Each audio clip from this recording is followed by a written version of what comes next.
The views and opinions expressed on this program do not reflect the company, owners, management, staff, clients, or partners.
It's Friday, the 28th and final day of February 2025. Welcome to Bermuda's Daily Talk Show. It's the Daily Hour brought to you by the BAC Group of Companies, Medical House, Lindos, and People's Pharmacy. I'm Jamal Hartman, and Teo Dill will be with us in a bit to bring you the latest in the news break brought to you by People's.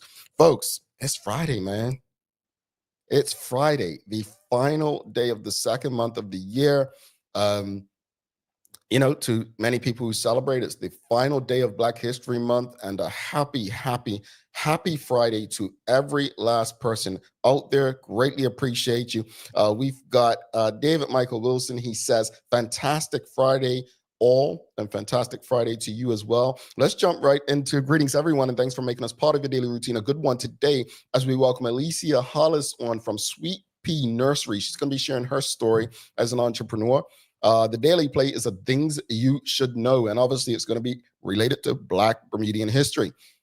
Don't forget to subscribe on our website. Follow us on all of our social media channels to stay up to date with all that we have going on. Help us grow beyond the mic as we do our part to continue to improve our community. Don't forget, you can go, we are having the gala, the 5-year 1100 plus. This is episode 1101 of live Daily Hour episodes. You can celebrate with us on April 26th. Don't be like those people like Teo, right? Yeah, don't be like Teo. Come out in public and celebrate with us, don't be one of those people. We all engage every morning together. We do it every morning. Let's do it in person. Let's do it in person. Let's celebrate and honor some of those who've contributed to 1100 live daily episodes of this great show.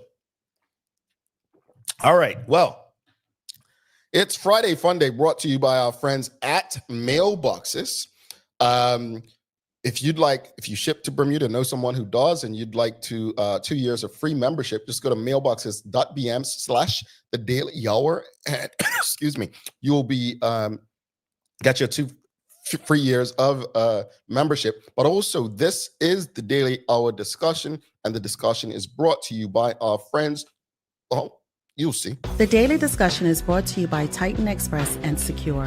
Visit TitanEXBDA.com, your leading tour and transport provider specializing in Black history tours throughout the island.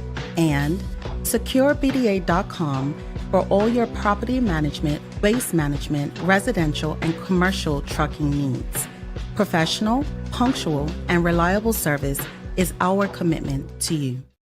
All right, folks, here's your question. It is the final day of February, recognized in North America as Black History Month. The question of the morning, what are some Black history facts that we need to highlight more in Bermuda? What are some Black history facts that we need to highlight more in Bermuda? And here's another one.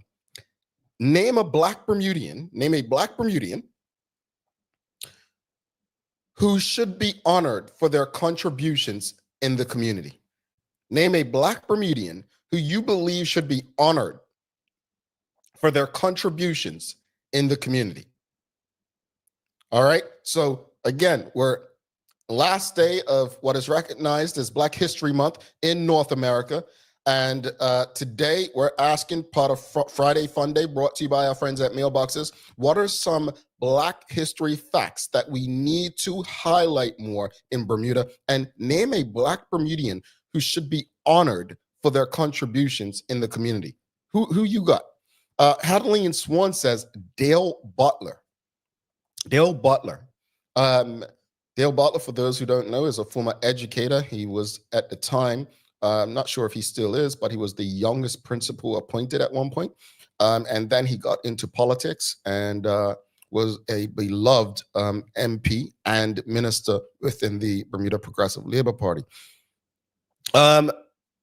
Kenton Trott says Carlos Simmons. Who's Carlos Simmons, Kenton Trott? Who is Carlos Simmons? I know Mr. Simons. Oh, Mr. Simons, Carlos Simons, you mean? He's a former deputy principal at Berkeley. Yeah, Simons, one M, I believe. Or no, is it Symonds? I know the person, but yeah, I've got you. So Mr. Simons. Okay, cool. Who else, audience? And again, what Black history facts, some facts about Black history do we need to highlight more? What are some Black history facts that we need to highlight more in Bermuda? Some Black history facts, like what is something that you've learned or that you know that you feel not enough people know about in Bermuda? Give it to us. But also, who are some Black Bermudians? Like, name a Black Bermudian who should be honored for their contributions in the community. Anyone. My hope is that while politicians contribute greatly, we can actually think of people who outside of politics who have made great contributions. I know Rashida Godwin mentioned MP Jamal Simmons' mom, Miss Snaith Simmons. She's a great one who continues to educate with her columns in the Royal Gazette. Maybe Dexter Smith, the first editor of the Royal Gazette, first Black editor of the Royal Gazette. You know, maybe that's a person. Who's another person away from politics? You can pick a politician. I'm just asking, who are some people outside of politics? Let's see. Maybe Philip Butterfield. He was the CEO of HSBC when they came to Bermuda, right? He could be one. Who else, audience? Who else comes to mind? Who comes to mind that a Black Bermudian who should be honored for their contributions in the community? And what are some Black history facts that we need to highlight? Like what are some Black history facts? Michelle White says, I'm still spinning about the codfish history.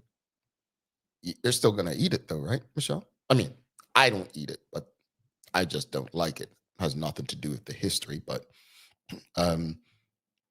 Kajay Matthew says a Zayn Tankard helps repair roads and houses in his community from the goodwill of his heart. I love that. I love that. I love that. Because that aligns, folks, with what I said. It doesn't have to be a well-known politician. It could be someone who's doing the little things that, we don't know here. Another person, Richard Scott, says Dale Butler. Again, as I said earlier when someone said Dale Butler, a fantastic educator and then became a politician and was one of the hardest working politicians and ministers we had. Kenton Trott says Terry Painter. She has selflessly given to the sporting community, especially for girls, women, for years. That's one of my favorite people. She's also an officer, a police officer. She is a fantastic person if you know her. Audience, this is the Daily Discussion brought to you by Titan and Secure Trucking, but also this is Friday Fun Day brought to you by our friends at Mailboxes. If you'd like 2 years of free membership, just go to mailboxes.bm/thedailyhour. Again, final day of what's recognized as Black History in North America. As part of that, we are asking, what are some Black history facts that we need to highlight more in Bermuda? What are some Black history facts that we need to highlight more in Bermuda? But also, name a Black Bermudian who should be honored for their contributions in the community. Sorry, excuse me, guys. Water's just doing me wrong this morning. Rashida Godwin says Tamara Richardson and People's Pharmacy. Indeed, Tamara Richardson and her mom, as she told a great story last year as they celebrated 40 years, Miss Donna Pierman. But that's a perfect example, leading in the entrepreneurial space, and would make a great minister of economy and probably finance. Richard Scott says Clyde Bass excuse me, being one of the first blacks to play professional football in England. Absolutely. Absolutely. Mr. Best, one of our favorite guests we've had on this show as well. Who else, audience? Who else? What do you, let's give it some thought. And, it goes to the conversation with Rashida Godwin yesterday. As we head to midnight and enter March, there's no reason why we cannot continue to highlight the Clyde Bests and the Tamara Richardsons and Donna Pearmans and Dale Butlers and Terry Painters and Zane Tankards and Carlos Simons. The point of this is that we need to control our narrative. We need to speak their names, shout their names year-round. We have to. We've got, let me go over on Instagram. We've got Aaron Critchlow. I think that's Bermuda is Love. We've got Miss Snaith Simmons. We've got Kathy Laurie. Tell us what these people are known for, because I'm going to be honest with you, I don't know them. That's part of this conversation. Katora Horton, Parent Chief, right? We've got quite a few. Again, what are some Black history facts that we need to highlight more in Bermuda? Some Black history facts. What are some facts, some things? Michelle White spoke about the codfish story yesterday. What are some facts? Name a Black Bermudian also who should be honored for their contributions in the community. Nicole Walker says Rashida Godwin and Dr. Michael Bradshaw for keeping us educated on true Bermudian Black history. Indeed. Kenton Trott says more stories such as those of Peoples I only found out because of this show. Yeah. And if you remember that episode when Tamara Richardson was on, she emphasized, that it was her mother, with the support of her mother's father. One of my favorite episodes, because sad to say what I'm about to say, and I may be out of turn saying this, but the thing to appreciate about Peoples is it's Black woman owned and Black woman run. There are a lot of Black companies that may be owned by Black people, but they're not run by Black people. And I think it's something, I guess the downside of it is you can't pick very many like that in Bermuda. And that's shameful to me. We've got Kenton Trott says Rashida Godwin should teach in every school in Bermuda. She's a wealth of knowledge on our history. I don't know if she has the time to do that. Well, you know what, people? If she's in demand, that just means she's creating more opportunities and employment opportunities for people, right? Rosalind Famous says the contributors of the Theater boycott. And yes, we had last year. Don't tell me. And I went to her house after, and I sat down and sat with her husband. She was on last year. The girl cut. Man, I can't remember. You all know who I'm talking about. But yes, the other boycott. We've got Michelle White says Keisha Burgess Davis, who broke the glass ceiling at HSBC as the first Black female Bermudian as head of premium banking. Wow, see, I didn't know that. Yes, thank you, Rashida. I should have known that, and I deserve to be reprimanded. Miss Florence Maxwell, yes, she is amazing, and she welcomed me into her home months later to have a chat. And my goodness, she's a wealth of knowledge. She is a wealth of knowledge. She really is. And so, again, honored, celebrated. I believe she was at Paget Primary this week. Nicole Walker says Desmond Crockwell for his anti-gang violence initiatives, especially with the youth. All right. Yep. Desmond does some things. We've got Richard Scott says Carla Azul, the Women's Empowerment Conference. Okay. Who else, audience? But again, what are some Black history facts that we need to highlight more in Bermuda? Some Black history facts. What are your thoughts? Some Black history facts that we need to highlight more in Bermuda. What are your thoughts? Black history facts that we need to highlight more in Bermuda. What comes to mind? Do we know who was the first Black student allowed in let's say Mount St. Agnes or Soltis Grammar School? Do we know who the first Black Bermudian was to run an insurance company? You know, I read an interesting fact about Robert Johnson, Bob Johnson, the former owner of Black Entertainment Television, BET, yesterday, because I've been following Black Enterprise on LinkedIn just to learn some more Black history about Americans in the month of February. And his story reminded me of Sir John Swan a bit, who will be on the show on Monday, by the way. But a lot of Black people were pretty angry when BET was sold. But a lot of people don't realize that when he sold BET, it was in that moment that Bob Johnson created more Black millionaires in the United States than anyone else. And if you know this story, his ex-wife, Sheila Johnson, I think it's called the Salamander Resort, Black-owned hotel. It's one of the best hotel brands in the United States. Look it up.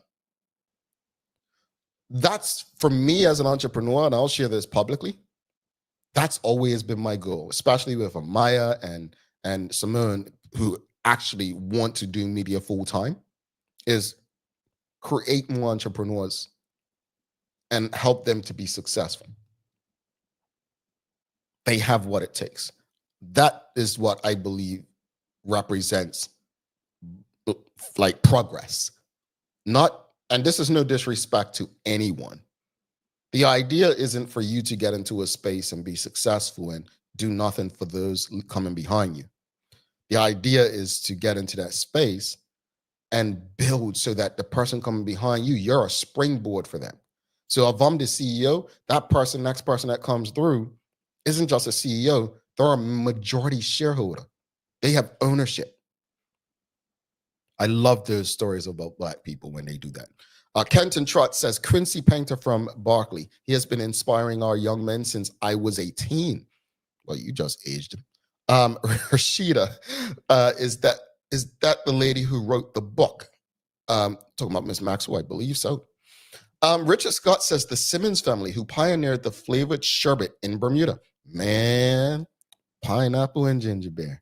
I'm also going to say the Horton family. I think, no disrespect to Miss Ellen Cade or Honorable Randy Horton, but Mr. Bobby Horton, you know, or Uncle Bobby as some call him, he is the most entertaining Horton there is. I mean, Mr. Horton, one of my mom's favorite people. But I think the Horton clan should be honored and celebrated a bit more. That's a classy Bermudian family who has contributed so much to the island. So I'm going to go with the Horton family. Folks, when you say names, just tell us who these people are, because there's no way we can honor and celebrate people if you're just saying names. We need to know what their contributions are. So if you can do that, that would be helpful. We've got Marquita Lee on Nellie Musson. Well, who's Nellie Musson? Help me. I'm not the smartest, right? Nellie Musson. We've got, who else? Who you got? What are some Black, we're going to bring Teo in a bit, but keep them coming. What are some Black history facts that we need to highlight more in Bermuda, and name a Black Bermudian who should be honored for their contribution in the community? Let us know, let us know, let us know. We've got an apology this morning, folks. We've got Suzanne apologizes. She says, awesome day. She says, I got called away from her desk. So we appreciate you. Don't worry. Life happens. Life happens, Suzanne. We appreciate you making time for us when you can. We've got Rosalind Famous as Dr. Paulu Camarafago, one man, one vote movement. Yeah, he was, what I've learned, and I've got 2 books about him, 2 books. One I was given this past Christmas, one I purchased 2 years ago. I have not begun to read any of them, but I need to. I'm going to make a promise to myself to read them by the gala. What I do know, his contribution, I don't think is highlighted enough, how he was global. One of the smartest engineers the world has produced, let alone Bermuda. And We should have Polly Ritz says you should have him on the show. Robert Horton. There you go. Well, yeah, I'd love to have him on. I think he's the only one we haven't had on. We've had Miss Ellen Kate on. We've had the Honorable Randy Horton on, so maybe we will. We've got to bring Teo Dillon for the news break, folks. And then don't forget, we've got Elicia Hollis coming on. It's Vendor Friday. Is brought to you by the Bermuda Economic Development Corporation, and she'll come on and share her story about Sweet Pea Nursery. I love an entrepreneurial story. But keep your comments coming. This was Friday Fun Day, brought to you by our friends at Mailboxes. Don't forget, you can get 2 years of free membership. Go to mailboxes.bm/the Daily Hour, and the Daily Discussions brought to you by our friends at The Daily Discussion is brought to you by Titan Express and Secure. Visit TitanEXBDA.com, your leading tour and transport provider specializing in Black History tours throughout the island. And SecureBDA.com for all your property management, waste management, residential, and commercial trucking needs. Professional, punctual, and reliable service is our commitment to you. Alrighty. Well, let's bring Teo Dill in for the Daily Hour news break. Hit that music.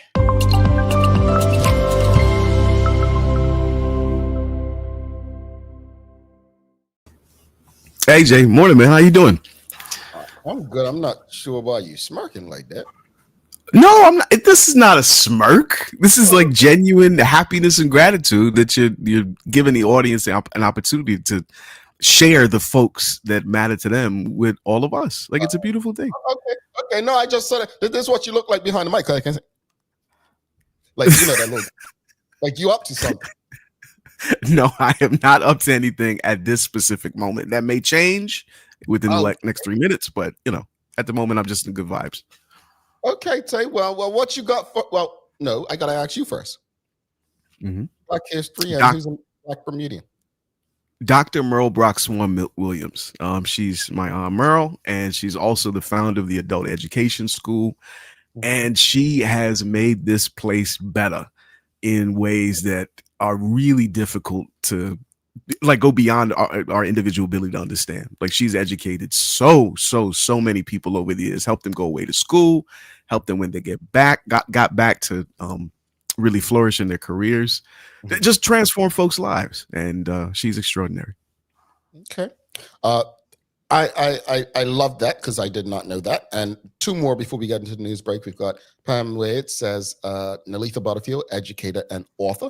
Indeed, absolutely. On Honey, for sure. Products of On Honey's situation. From there at her computer school that she set up around when we were around by West Pembroke. And she said, said Nellie Moss, an author of Mind the Onion Seed, owned beauty salon. Okay, love it. All right, Tay, what you got for us today? Well, speaking of education, that's where the cast will start today. That is to say, additional placement options for parents of Gilbert Institute students have been confirmed ahead of the school's closure set for this June. A new Minister of Education, Crystal Caesar, and DOE staff shared as much earlier this week during a meeting with the Gilbert Institute PTA.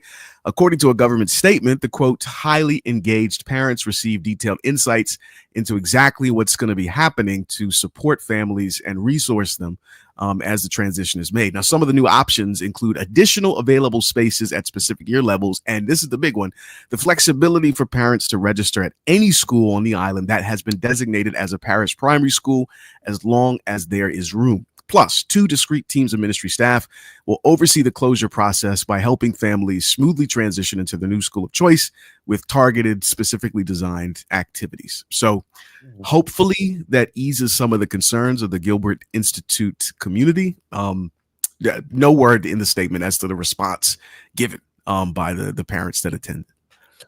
So the school's definitely closing it.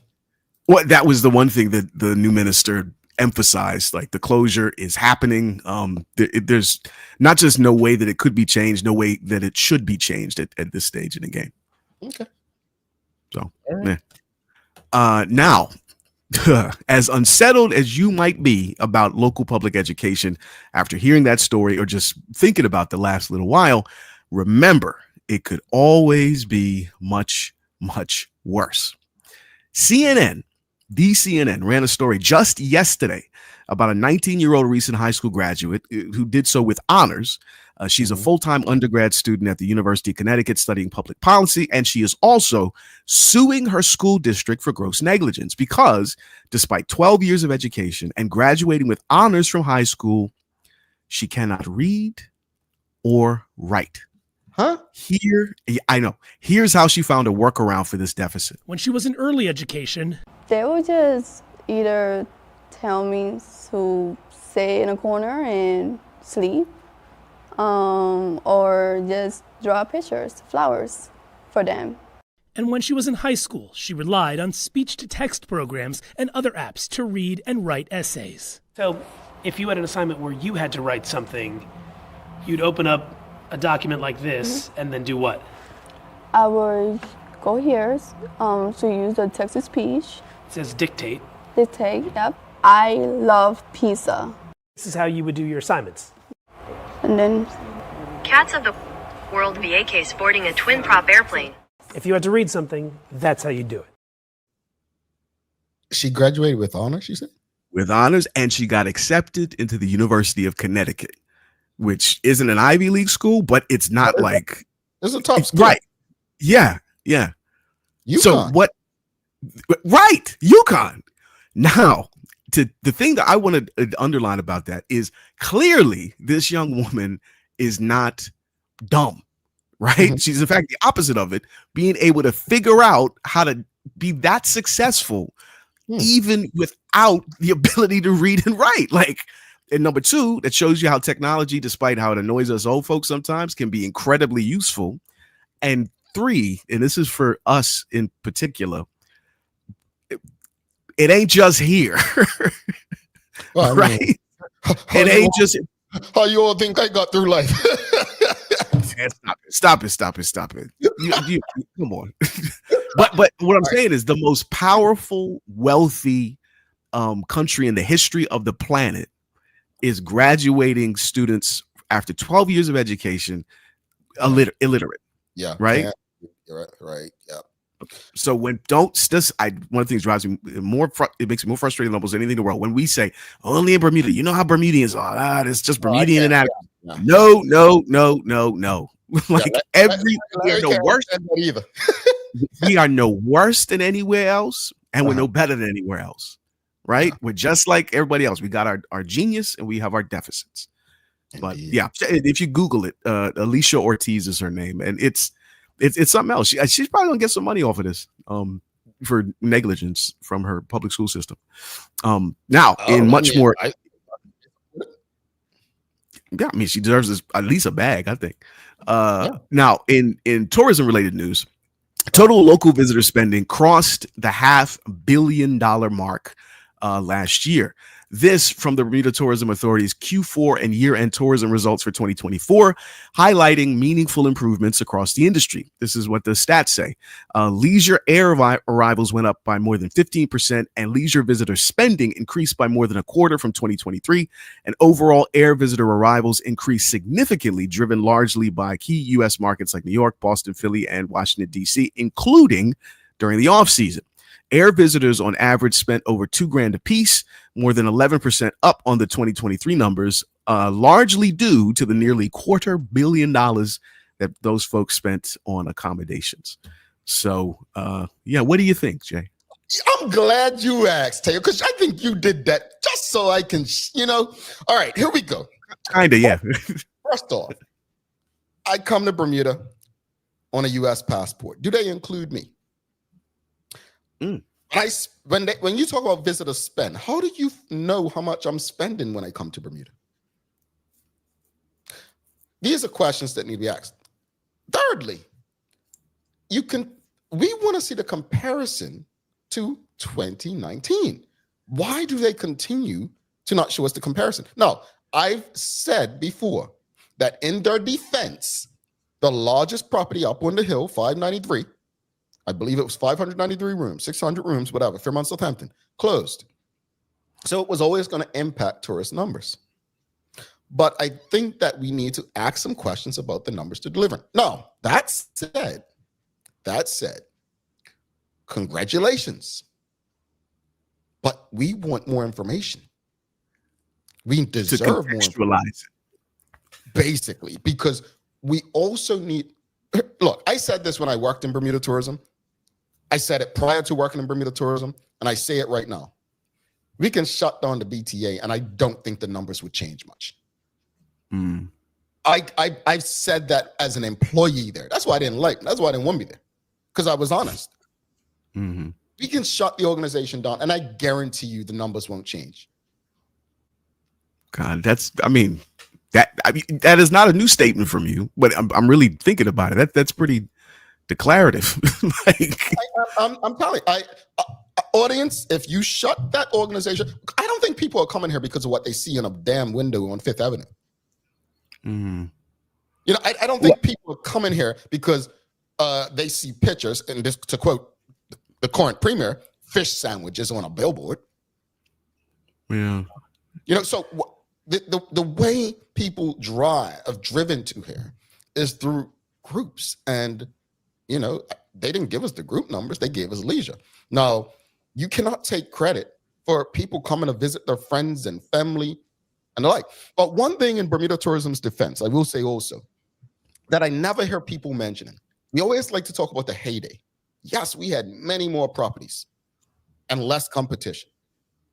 But something I don't think we factor in. We had a U.S. base. We had bases here. Do you not take into account the amount of people who used to come to this island to visit their family? Like how consistently that would have taken place. Yeah. So there's so many factors as to why tourism is not great. To me, the tourism right now, as far as the BTA or any tourism organization as it relates to Bermuda is concerned, is really just about showing numbers to justify my salary, to justify my existence. And that to me is why things need to change in the organization. An organization, let's not forget, this is an organization of 40-something people, and they've had 30 people leave over the last 2 years, right? Is that the number? Yeah, there's 30. And I didn't realize it was that bad. Apparently 2 more, as I've been told this week, right? So in saying that, I think there's 2 more included in the 30. In saying that, as the only people who are not leaving are the leadership, do we not have a problem? I mean, that kind of turnover would that percentage of turnover would be shocking in any organization. Not the BTA, crikey. no, not the BTA. Yeah. Everyone who talks about them is just angry, got sour grapes. Yeah, no. I think like particularly where you started is an entirely reasonable set of follow-up questions. Like, and I think this is to contextualize it further. This is the struggle of modern marketers more than anything else. Like, how do you know? How do you prove that your efforts on social media or with influencers or whatever, how do you connect the dots between that spend, those resources put into the community in one way, and how do you connect it up with people deciding to buy a ticket, book a room, come get a meal here? Like, how do you tie those things together explicitly? And it's not just the BTA. That's just that's normal. And I think this is going to hurt a lot of people's feelings, but this is the reality. Marketing has become so dishonest. No disrespect to marketers, but it's become so disingenuous and dishonest. We associate everything with likes and views, and you know, the ego of people, right? So for me, it's okay. Well, you think these likes and views mean something? Put up a T-shirt and tell people buy it, and see how many people buy that shirt. Right. Like, ask them to do something that's not passive. Do something meaningful. And they're not going to see, putting up a little picture of you in some 6-pack. Yeah, I don't have one no more. That's what I'm saying. Little 6-pack and getting all these likes and views and stuff. That's not real. And so I agree, tell you, I said when I was in the BTA, I said this. Let's put a QR code so we can truly measure. They bought a bunch of people down on an airplane one time from some Uber promotion they did, right? And with that Uber promotion, there was no way to measure whether these people were going to come back. So I said, why didn't we use a QR code? Well, how did we do that? I'm not the marketing guy. That's you all. The reason is they don't measure it. The reason they don't measure it is very clear and it's very simple. Because like the BTA PR guy, they can say, oh, we were in Fifth Avenue. We were here. We put ourselves in this. Marketing has become all about putting themselves in spaces, not delivering the results. And as long as they can say they're doing work, we can't say that, well, they're not working. But what we can say, and this is what I'm trying to tell them, we can say that the work you're doing is not leading to what you're mandated to do. But that's not just the BTA, as Teo said. That's across the board. Yeah. Which is why anyone I work with, even when Teo had his morning show, like, it was like, yo, I'm not selling you on Teo being number one. I'm selling you to connect to his audience, right? To work with them. No, the way I can't guarantee they're going to buy into what you're selling. But when we do stuff, I encourage people, use a QR code, measure it. This show is not a charity.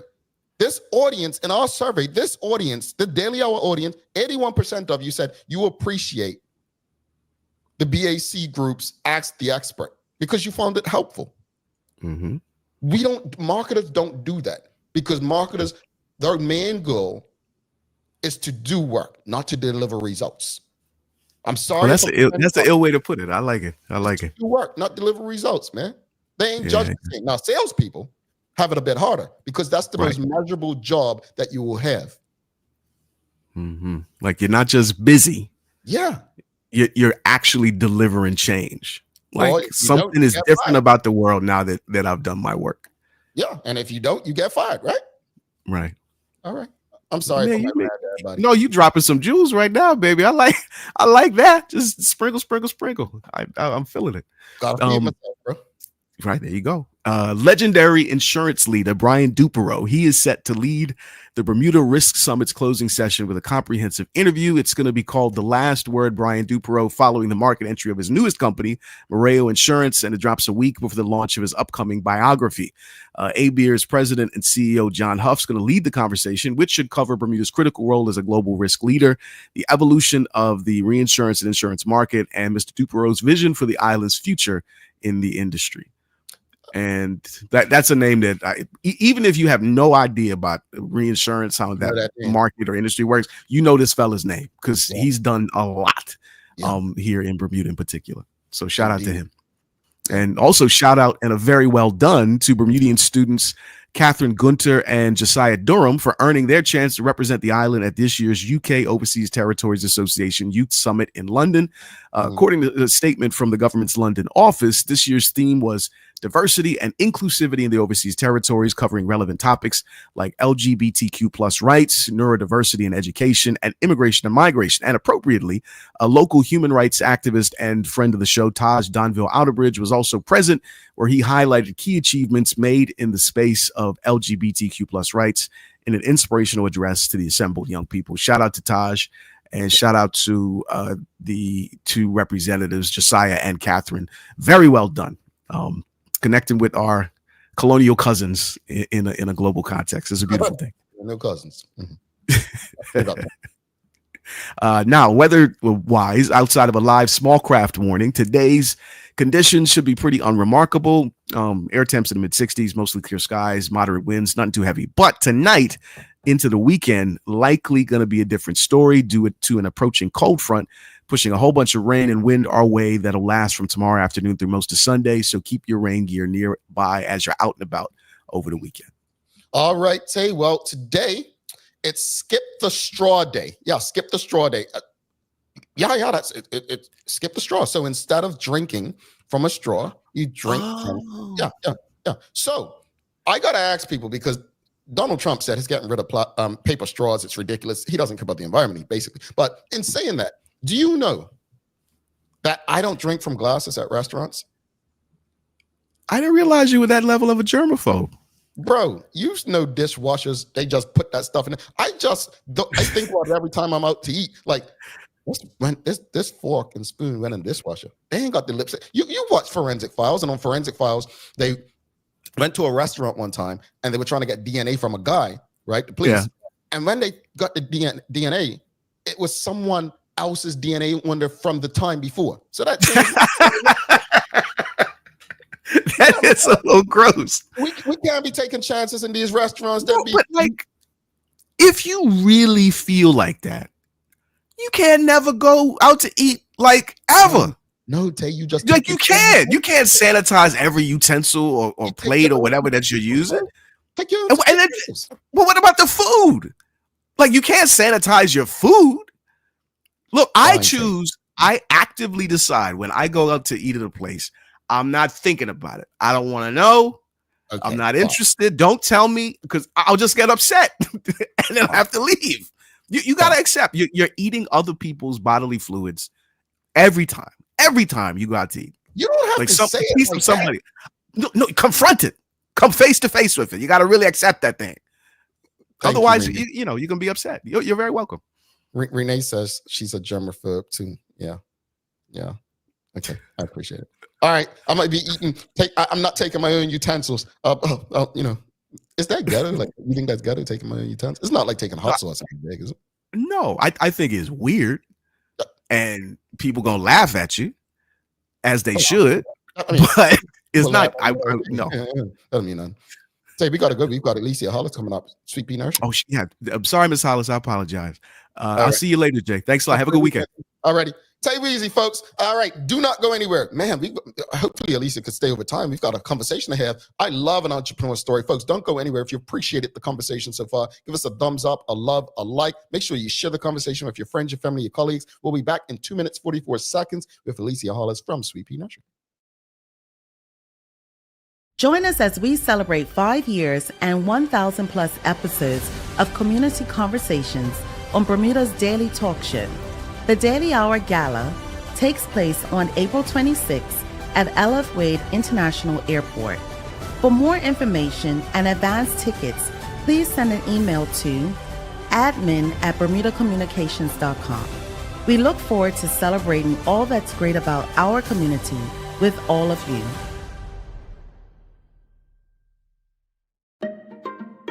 People's ACW, located at King Edward VII Memorial Hospital, carries over-the-counter medicines, toys, cards, and even toiletries. Our knowledgeable staff are there whether you're at emergency, visiting family, or a member of BHB staff, to show you our best even when you're feeling your worst. People's ACW, we're here for you.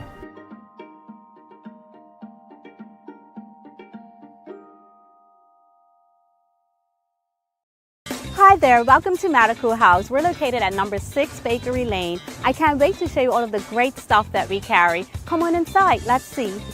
Long days, long shifts, you no longer have to endure comfortable underwear. Designed by nurses, we now offer premium undergarments by Swoop that are unique, fun, comfortable, and functional. The only underwear you'll ever want to wear. Who says high quality functional products can be stylish and comfortable at the same time? See it all at our new expanded location on Bakery Lane. Welcome to the new bulk store, Lindo's Next Level. Wake up in the morning with enough coffee to keep you running throughout the entire day. Your pet at home deserves the best. Stock up on dog food to keep your puppy happy. Need a quick tasty lunch at home? Your chicken nuggets will be jumping right out of the freezer. What's a movie night without popcorn? You can never have too much. Lindo's Next Level. Why go anyplace else? Unlock your business potential with BDC's General Microloan, offering up to $30,000 for Bermudian small and medium businesses. Whether it's for inventory, working capital, or equipment, we provide 100% guarantee on approved loans. Simple application, low interest rates, and fast processing. Apply today and make your business dream come true. Bermuda Trivia, the Black History Edition, is now available at stores throughout Bermuda. Visit bermudatrivia.com or email contact@bermudatrivia.com to learn more. Alrighty, welcome back to the big show. I am Jamal Hartman. It's the Daily Hour brought to you by the BAC Group of Companies, Medical House, Lindo's, and People's Pharmacy. Folks, don't forget to subscribe on our website. Follow us on all of our social media channels to stay up to date with all that we have going on. Help us grow beyond the mic as we do our part to continue to improve our community. All right. Well, without further ado, we've been giving her a wait, but let's give a warm welcome. We do this once a month with the BDC. It's called Vendor Fridays, where we bring a vendor on to speak about their business and share their entrepreneurial story. So let's give a warm TDH welcome to Elicia Hollis. All right, calm down. Happy to you, madam. How are you? Good morning. I'm good, thank you. Well, first off, thanks for your patience. Teo talks a lot. So No worries. but I gotta ask you, Mhm. are you like a person when you go out to a restaurant, do you take your own cutlery? No, no. You think But I do drink from a straw too. I wouldn't drink from a glass either. okay, perfect. We got something in common. Okay, you know, I can't be alone in my stuff. But thank you for thank you for making time. I know this is probably a busy time of the morning as students are coming into the nursery and the like. But for those who don't know, just tell us a bit about your background, what it is that you do. Okay. So my background, I didn't actually start out in education. I was actually in hedge funds up until mid-30s. I was in hedge funds. When I left, I was assistant vice president of a hedge fund company or department. I went into education because of my son at the time was 3 years old. And I saw a nursery for sale. I thought, like everyone else, that nurseries make money. This is a great investment. So I went for it. And that began my official educational journey, I would say, journey in education, I would say. Coming up, I was always involved with youth programs, Little Tyke Service. I started off with them as a summer student, after school worker. So I kind of was always involved with young people, but I didn't actually see it, and I did not think that I could actually do it as a career. But working in education is one thing. To own a nursery is another. What inspired you to want to own one versus just working in it? Well, like I said, I bought it when I was still in hedge funds. I thought it was an investment. And I thought it was, my son at the time was 2, he had just turned 3. And I'm like, okay, well, this is an investment. I had a great experience with him and his nursery school. And, you know, he was with my aunt. So I've had great experiences, but I'm like, well, I want to provide other families with quality education, a great, you know, option for childcare. And I saw the ad. I sent in for it, and I said, if it's meant to be, it will be. Didn't get a response, so kept following up with it until like 10 months later, it finally came through. And then I made the decision to leave hedge funds and move into it full time, because I believe that I had to. I was under the impression that I had to be there to learn on hand, but also to stamp my personal feelings and my personal wants in the business. Gotcha. Okay. Congratulations on this. I love this story. But what have you enjoyed most about your journey with Sweet Pea Nursery thus far? The families, the children, the families. We've got so come March 8th, I would have earned, and I am an earner of Sweet Pea for 15 years. So over those 15 years, I've got lots of friendships out of it. I've got students that would come back and visit us. So I would say that's the most rewarding thing. But for me also, it was the fact that, like I said, my son was 3 when I first bought the nursery, not going 19. But the main thing was that I was able to spend important moments and be actively involved with his education and other things. We was able to travel to family members that live overseas whenever we wanted. I didn't have to ask permission. I wasn't limited to 20 days vacation or anything like that. So my main motivation for leaving corporate world was not for financial gain, but for freedom of time and to spend important moments with him. So that was the main 2 things for me. Well, no, that's great. So what do you think separates an audience? If you have any questions or comments for Ms. Hollis, send them through. But what do you think sets Sweet Pea apart from other nurseries in Bermuda? We're small. We've always been small. We don't have a cookie cut curriculum to say. We don't have a curriculum that we pay for. We build our curriculum each year around our children and their needs. We are also we consider ourselves support system to the family. So our families can come and talk to us about anything, any concerns they have. My staff, I believe that we are very approachable. We create a loving and caring, but also an environment that the children thrive in, because it's all geared to them. All the puzzles, everything is done on their level. They interact with our center the way they like. If we have concerns with parents, we are open. We address them immediately and discuss ways that we can both work at home and at school to get to the end result. So we don't consider ourselves like a daycare where we're just caring for children during the day. We're actually a early education program that prides ourselves on getting children ready for the next level. I love that. I love that more than a daycare. When you mentioned education earlier, some people don't see nursery as education, but I like what you just said. You defined it. What have been some challenges that you faced? What's that? I said those our years are the most important years. Primary is not the most important years. I mean, they are, but it's the brain's developing faster during our time, during the nursery age. And we cater to children 2 turning 3, 3 turning 4. So that's a critical time period for brain growth and development. So we take that seriously. And that's what I was looking for my son. Okay. So what have been some challenges that you faced as an entrepreneur and as a nursery owner, and how have you been able to overcome them? Okay, so staffing is an issue for all early education centers, I believe. It's just people's not wanting to go into this career path as much as they used to.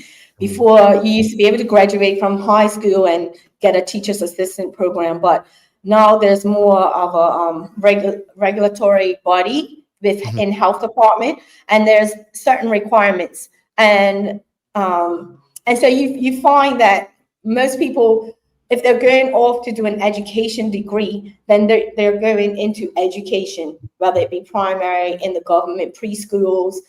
They're not really coming to nursery schools because, like I mentioned earlier, unlike what most people believe, nurseries don't make money like that. We're not thriving and got lots of money in our bank accounts and stuff like that.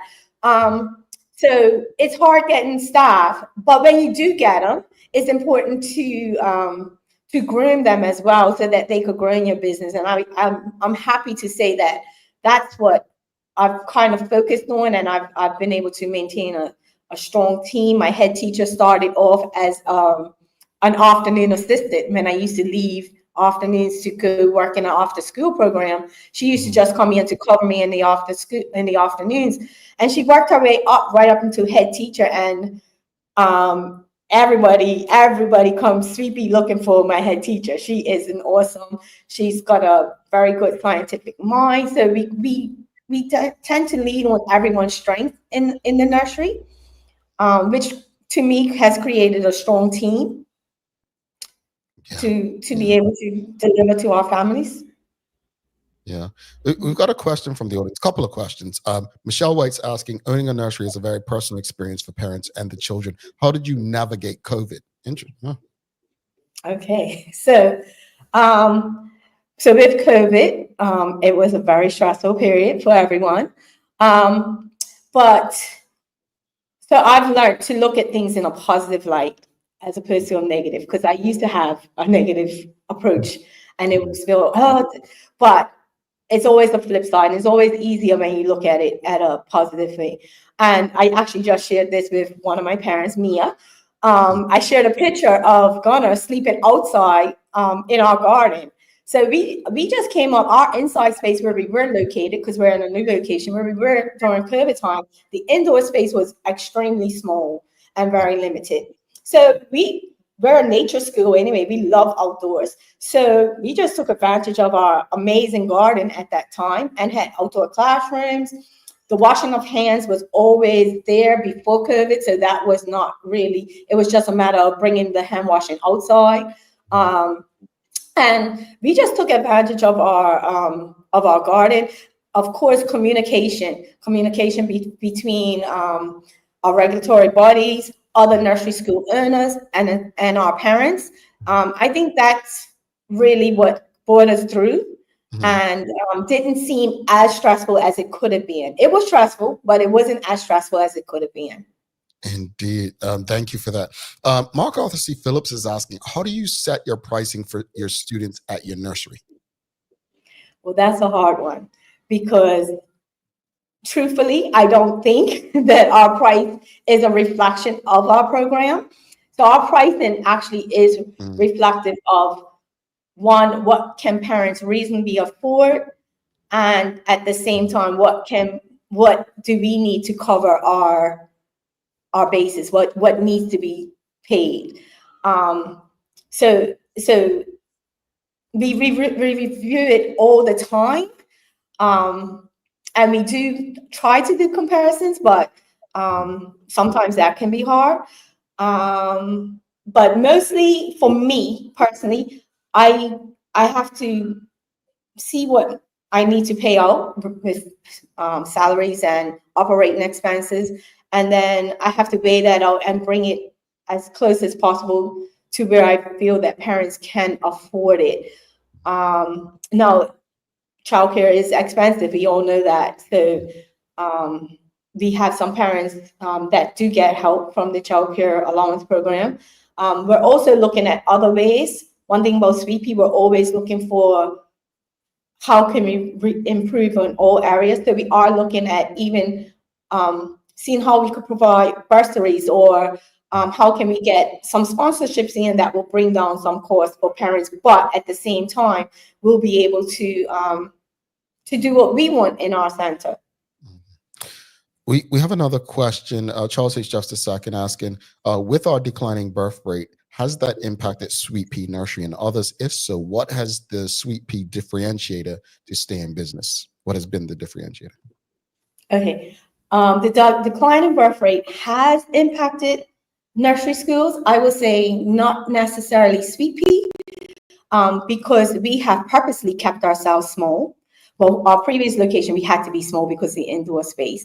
But where we are currently now, we have room to grow. However, because we create our own curriculum based on our children, we don't intend on going and filling up every single spot that we can, because our aim, although we need the finances coming in, our aim is to provide children with what they need to thrive in the next stages of education. So if you're having a crowded center, my personal feelings is that wouldn't happen. Someone's going to get left out. Something's going to get dropped down. The quality of the care and the services that were provided wouldn't be there. So I'm more about the quality of service. So I will keep our numbers low. So the birth rate hasn't really affected us. We've actually been sought out by parents. And I've had to turn away parents, just to keep our numbers where they are manageable for us, to provide the quality of care we want to give our families. I was wondering if you had that good problem where you had to turn people away based on you keeping it small. But let's talk about the BDC. How has the Bermuda Economic Development Corporation benefited your journey? I wouldn't be in Sweet Pea if it wasn't for BEDC. So I went to BEDC from the very beginning. They turned me down 3 times before I refused to let them tell me no. So I started out with the guarantee program, where they guaranteed my loan to purchase Sweet Pea, and we remained in contact throughout my whole journey. Like I said, I'm going on 15 years. I've had grants, I've had bursaries, I've graduated. I'm an alumni of the Streetwise MBA Michelle White group. So I am a graduate of that cohort. I've called them up numerous times crying, I can't do this anymore. They've been an awesome support system to me for things that I don't think that I could do. I was able to go on a trip to the Enterprise conference last year. I've also had training with with focused counseling on growing my business, which I'm actually seeing things starting to take place, and it's taking place so quickly, and it's like, whoa, I didn't expect it to start so fast. But honestly, my doors would have been closed, or probably never open, but definitely closed if it wasn't for BEDC support. Indeed. Well, we got quite a few people speaking your name. Natasha Amin says, Miss Hollis, you've done such a great job. We've got here from ABDA, love the reputation of a nature school, makes a positive change in behavior. I've got Renelle Darrell says, Hollis, you are amazing. We've got Hollis is the best, says Tiffy Painter. They love you out there. But where are you located now, and where can people go to learn more about Sweet Pea? Okay, so we are located right across from Warwick Academy and Linda's in Warwick. We're in the green asphalt building at the very bottom level, the lower level. We moved here last year, January, so just over a year in this location. So we're still making some progress with our space. We have we're not been very active on our social media, and our website do need to be upgraded. So that is an area of growth, an area of importance to me. But our Facebook page and Instagram pages do give an insight into how we operate, what we do, and we do get a lot of parent support, posting stuff into the groups on Facebook, which is a lot of positive feedback. But we are planning on working on that this summer, the marketing piece, because for the most part, it's been word of mouth. We have been a 5-star nursery since that has been in place, and we pride ourselves on keeping the quality of the education and our center, period, being interactive and engaging to the children. We pride ourselves on that. All right. So, That's amazing. Swing by. Yeah. Yeah, I was gonna say, swing by. Do you have like open houses where people can come by and like? We do have one coming up. I am planning one very soon. It's going to be a spring open house. Like I said, we did get here. We have just moved here a year ago. The outside is taking a little longer to come together as I expected, but we've got parents that's coming in late. Right now. The visits have been happening on weekends because I am a full-time teacher in the nursery school. So instead of doing visits during the weekdays and disrupting the classroom settings, I do visits on Saturdays, which allows people to move around as they like, bring their children in to experience the center as well. So we will be doing more open houses. And we have other things that we're working on that will support the community in a whole, not just the children in our centers. We're going to look to do some other things, possibly on weekends and stuff. So we're hoping to have a big announcement coming out probably by summertime, depending.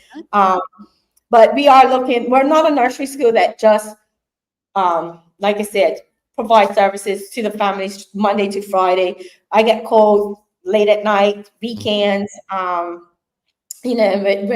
always been involved in children-based programs, summer day camp, after school program.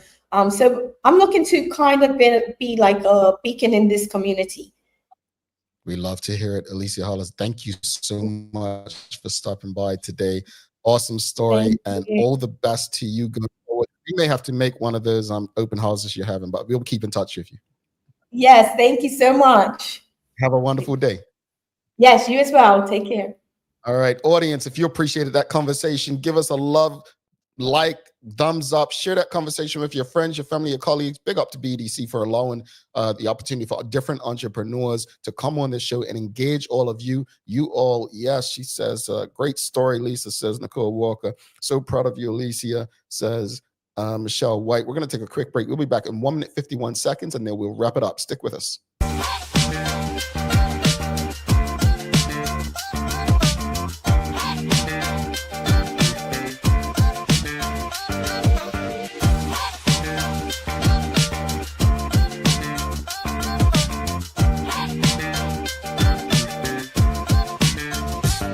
Being from this little island, like yourself, we knew you needed access to reliable shipping. We set up mailboxes so you can skip all the long waits or held up in customs excuses. With mailboxes, that won't happen. Get your packages in under 48 hours using our dashboard. Plus, if you're a planner or headerer, our weekly consolidation service might be for you. We hold your packages in Delaware and ship them together to save you big time on shipping fees. And with our warehouse being in Delaware, that means 0% sales tax. Pretty cool, right guys?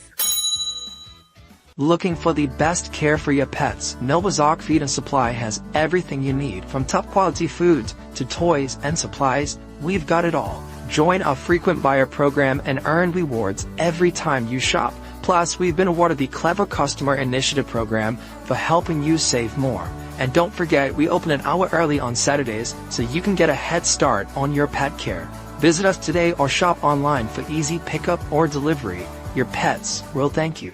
Join us as we celebrate 5 years and 1,000 plus episodes of community conversations on Bermuda's Daily Talk Show.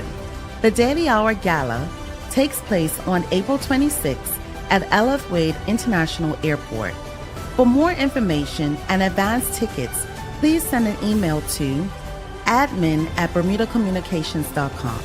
We look forward to celebrating all that's great about our community with all of you. Alrighty, welcome back to the Big Show. Thanks again to the BEDC for ensuring that people like, excuse me, Elicia could come on the show and engage all of us to tell us her story, her entrepreneurial journey. Thanks again to all of you to continue to engage and support. Make sure you do whatever platform you're on. You give us a like, love, follow, share the conversation with your friends, your family, your colleagues. Also, big up to the BAC group of companies, Medical Oils, Lindos, and People's Pharmacy for ensuring that we can have these conversations with you on a regular basis.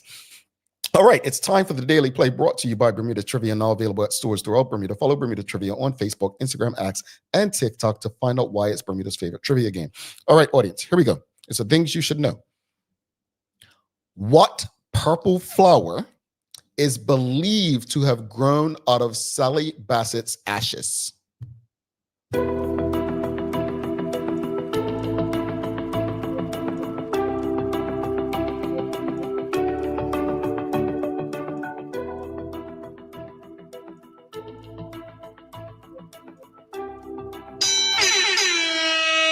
Oh, we got it. Karen Simmons said the Bermudiana. We knew what she meant. Yep, Karen Simmons, Bermudiana, Mark Arthur C. Phillips. Yeah, about the Bermudiana. It's Renee Simmons. Everybody got it. So I'm the only one who didn't know that? Rosalind Famous got it. Yo, everyone got it. Gee, why am I the only one who didn't know that? All right. Yeah, that was from Teo this morning, folks. I didn't know that. Anyway, let's wrap it up. Gotta run. But hey, we're gonna see everyone tonight at the Bacardi Black Vendors Market, I hope. But in saying that, this is again the final day of February, known to celebrate Black History Month in North America. I'm looking forward to carrying the conversation as we do beyond this month. And I look forward to celebrating and honoring more people in this space. But I hope that you all continue to carry the conversations beyond this space so that we can honor and value the many Black Bermudians who've contributed to the Bermuda we enjoy today. As far as the conversation with Elicia, I appreciate it. I loved the story. I loved how she said they keep it small, how she responded to the challenges. I don't have children, but I will say, if I did, she would have convinced me today that's where my child would need to be. So thanks to the BEDC for providing an opportunity for entrepreneurs like Elicia to come on. And folks, check out. I'd like to go to the open house to see how it works and how it operates. But hey, an investment turned into a full-time thing. Congratulations to her. Folks, as far as daily inspiration, I'll say this much to you. Entrepreneurship may not be for everyone, but an opportunity will exist in any space where we care enough to want to make a difference. All right, don't forget to subscribe on our website. Follow us on all of our social media channels to stay up to date with all that we have going on. Help us grow beyond the mic as we do our part to continue to improve our community. Thanks again to our partners, the BAC Group of Companies, Medical House, Lenders, and People's Pharmacy for ensuring that we can do this with you on a daily basis. As always, we appreciate you, we love you, and we thank you for making us part of your daily routine. If all goes well, we'll be back to do this again with you on Monday. I'm Jamal Hartman. Folks, please do make it a great and a safe and a great weekend. We are out. Peace.